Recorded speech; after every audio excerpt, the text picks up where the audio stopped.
எல்லாருக்கும் வணக்கம். நான் இந்த ஆங்ஸைட்டி பற்றி பேசணும் அப்படின்னு நினச்சேன். ஸோ அதை பற்றி கொஞ்சம் டீட்டெயில்டான இன்ஃபர்மேஷன் வந்து இந்த வீடியோவில் பார்க்கலாம் நீங்கள்.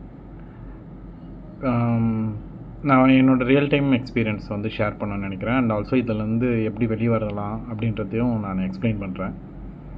ஃபஸ்ட்டு ஒரு 8 மந்த்ஸ் 9 மந்த்ஸ்க்கு முன்னாடி வந்து நான் வந்து டர்ஃபில் வந்து கிரிக்கெட் விளையாடிட்டு இருந்தேன். கையில் வந்து ஸ்மார்ட் வாட்ச் கட்டிகிட்டு இருந்தேன்.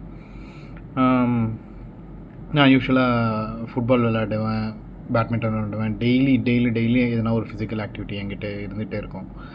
ஆனால் ஒரு லைக் எப்பயுமே சின்ன வயசுலேருந்தே நான் ரொம்ப எதனா ஒரு கேம் டெய்லி விளையாடிட்டே இருப்பேன். 8 மந்த்ஸ்க்கு முன்னாடி என்ன ஆச்சுன்னா, டர்ஃபில் கேம் விளையாடிட்டு இருக்கும்போது வாட்ச் வந்து பார்த்தா லைட்டாக பதட்டமாக இருக்கிற மாதிரி இருந்துச்சு. ரொம்ப வேர்த்து கொட்டுச்சு. வாட்சில் ஹார்ட் பீட் பார்க்கும்போது 120 இருந்துச்சு. யூஸ்வலாக நான் ஃபுட்பால் விளையாடும் போதெல்லாம் 180 200 கிட்ட போகும். அப்போல்லாம் ஒன்றுமே பயமே வராது. ஆனால் இந்த டைம் வந்து பார்த்திங்கன்னா ஒரு 120 130லேயே பார்த்தோன்னா லைட்டாக பதட்டமாக இருந்துச்சு. எனக்கு நான் பயந்துட்டு வந்து வீட்டுக்கு வந்துட்டேன். வீட்டுக்கு வந்த உடனே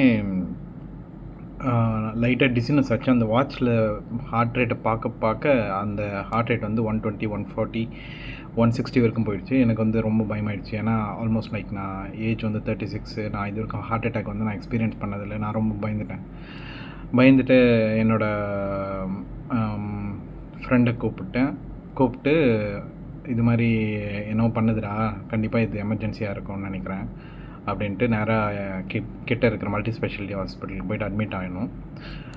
ரொம்ப பயந்துட்டேன் ஃபஸ்ட் டைம்ன்றதுனால. அந்த டைமில் என்ன ஆச்சுன்னா, ஃபஸ்ட்டு சிம்டம் வந்து ஹார்ட் வந்து நல்லா பீட் ஆச்சு. நல்லா பீட் ஆகுது எனக்கு நல்லா தெரிஞ்சு. ஹைப்பர் வென்டிலேஷன், மூச்சு வந்து இந்த லெவலுக்கு வந்துடுச்சு. தலை வந்து நல்லா டிசினஸ் வந்து காட்ட ஆரம்பிச்சிச்சு. நான் வந்து கண்டிப்பாக இது ஹார்ட் அட்டாக் தான் இருக்கும் அப்படின்னு நினச்சி ரொம்ப பயந்துட்டேன். ஸோ இமீடியட்டாக அங்கே போய்ட்டு அட்மிட் ஆனவுடனே அவங்க வந்து உடனே இசிஜி எடுத்துகிட்டு இது ஒன்றும் பிரச்சனை இல்லை, இசிஜி அண்டு ப்ளட் எடுத்து ஹார்ட்டில் எதனா பிளாக் இருக்கான்னு பார்த்துட்டு எதுவும் இல்லை அப்படின்னு சொல்லிட்டாங்க. ஸோ ஒரு நாள் அப்சர்வேஷன் வச்சுட்டு அடுத்த நாளே வந்து சைக்காட்ரிஸ்ட்கிட்ட ரெஃபர் பண்ணாங்க. ரெஃபர் பண்ணிட்டோடனே நான் வந்து என்னோடய லைஃப் ஸ்டைல் எல்லாத்தையும் அவங்க எக்ஸ்பிளைன் பண்ணோடனே அவங்க எனக்கு லைஃப் ஸ்டைல் மாடிஃபிகேஷன் கொஞ்சம் கொடுத்துட்டு இந்த ஆங்ஸைட்டி சிம்டம்ஸை மட்டும் எழுதி கொடுத்துருந்தாங்க. ஆங்ஸைட்டி சிம்டம்ஸுன்ட்டு நான் என்ன பண்ணேன்னா, அந்த பயத்துலேருந்து என்னால் வெளியே வரவே முடியல. ஃபஸ்ட்டு 3 மந்த்ஸ் வந்து எனக்கு நைட்டில் வந்து சுத்தமாக தூக்கம் வராது. ஆல்மோஸ்ட் லைக் நான் படுத்தேன்னா டக்குன்னு ஒரு நடு தூக்கத்துலேருந்து எழுந்துட்டு எனக்கு ஸ்ட்ரோக் வந்துடுச்சு அப்படின்னு நினைப்பேன். அது மாதிரி சிம்டம்ஸ் எல்லாம் காமிக்கும். நிறைய நைட்மேர்ஸ் வரணும். எதுக்கு எழுந்துக்கிறேன்னே தெரியாது. Multiple times like 3 to 4 times நான் எழுந்துப்பேன். அப்படி அந்த டைமில் பார்த்திங்கன்னா ஹார்ட்டை வந்து நல்லா பீட் ஆகும். இதெல்லாம் வந்து ஃபஸ்ட் 3 மந்த்ஸ் இருந்துச்சு. நான் ஆஸ் யூஷுவல் நோய்ஸ் கூகுளில் சர்ச் பண்ணிகிட்டு இருந்தேன். கூகுள் ஃபுல்லாக பார்த்தேன். கூகுளில் 24/7 இந்த ஆங்ஸைட்டி பற்றி நல்லா படிச்சுட்டே இருந்தேன். அந்த சைக்காட்ரிஸ்ட்லேருந்து multiple psychologist, cardiologist and ENT எல்லார்கிட்டையும் நான் போயிட்டு செக் பண்ணதில் எல்லாருமே சொன்ன ஒரே கருத்து இது வந்து ஆங்ஸைட்டி தான்.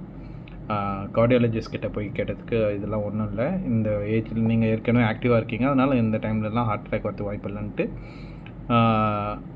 லிப்பிட் ப்ரொஃபைல் விச் இஸ் கொலஸ்ட்ரால்லாம் செக் பண்ணிவிட்டு இதெல்லாம் எல்லாமே நார்மலாக இருக்குது அப்படின்னு சொல்லிட்டாங்க. அது வந்து கார்டியாலஜிஸ்ட். இஎன்டியில் உங்களுக்கு லைட்டாக நேசல் செப்டம் டீவியேஷன் இருக்குது அப்படின்னு சொன்னாங்க. அதுக்கு இப்போது இமீடியட்டாக ஆக்ஷன் எடுக்கணும்னு சொல்ல. ஸோ ஆனால் வந்து எனக்கு வந்து டே டு டே லைஃப் எப்படி இருந்துச்சுன்னா ரொம்ப கஷ்டம். அது சொல்லி புரிய வைக்க முடியாது. அது ஆங்ஸைட்டி வந்தவங்களுக்கு தான் தெரியும் அது எப்படி இருக்கும்ன்ட்டு. You keep on thinking about something. Okay, நம்மளுக்கு எதனா ஆகிடுமோ. கூகுள் சிம்டம்ஸ் பார்த்திங்கன்னா சைக்கோஃபோர்னியா அது இதுன்ட்டு நீங்கள் அந்த இதுக்குள்ளார போகிற அளவுக்கு உங்களுக்கு கூகுள் வந்து உங்களை தள்ளி விட்டுரும்.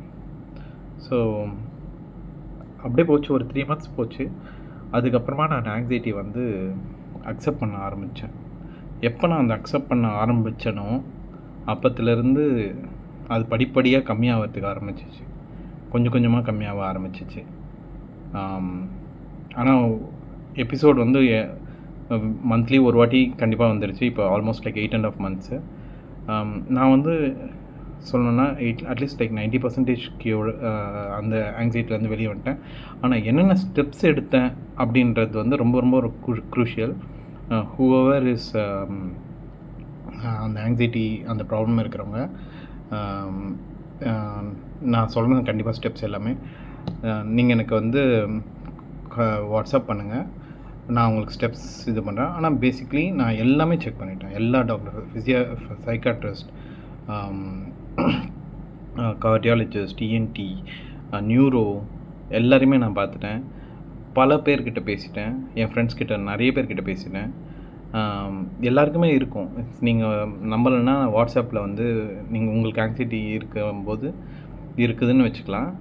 நீங்கள் வந்து ஜஸ்ட் வாட்ஸ்அப்பில் have anyone has come out of anxiety or encountered anxiety சிம்டம்ஸ்னு செக் பண்ணி பாருங்கள். கண்டிப்பாக யாரெல்லாம் அதில் அஃபெக்ட் பண்ணாங்களோ உடனே வந்து உங்களுக்கு ரிப்ளை பண்ணுவாங்க. உடனே ரிப்ளை பண்ணிவிட்டு இதெல்லாம் இப்படி தான் இருக்கும், இதெல்லாம் ஸ்டெப்ஸு, அதுலேருந்து எப்படி வெளியே வரலாம் அப்படின்றதெல்லாம் கண்டிப்பாக சொல்லி கொடுப்பாங்க. நீங்கள் அதையும் கேளுங்க. உங்களுக்கு பர்சனலாக கைடன்ஸ் வேணுன்னா நானும் கண்டிப்பாக ஹெல்ப் பண்ணுறேன். அதுதான் நான் சொல்ல விரும்புகிறேன். ஸோ இது வந்து ஃபஸ்ட் வீடியோ. நான் வந்து என்னென்ன ஸ்டெப் எடுத்தேன்ட்டு கன்சிக்யூட்டிவ் நெக்ஸ்ட் வீடியோஸில் போடுறேன். Let's see. Thank you. Thanks everyone. ஒன்று ஞாபகம் வச்சுங்க, இந்த ஆங்ஸைட்டியை கண்டிப்பாக க்யூர் பண்ணலாம். அது வந்து ஸ்ட்ராங்காக மனசுக்குள்ளே வச்சுங்க. கண்டிப்பாக இதுலேருந்து வெளியே வந்துடலாம். அதுதான் வந்து கீ. அந்த கீ தான் உங்களை வந்து எடுத்துகிட்டு வரப்போகுது நெக்ஸ்ட்டு. இல்லைன்னா நீங்கள் பயந்துகிட்டே இருந்தீங்கன்னா அந்த விஷய சைக்கிளில் மாட்டிகிட்டே இருப்பீங்க. Thanks. see you in the next video.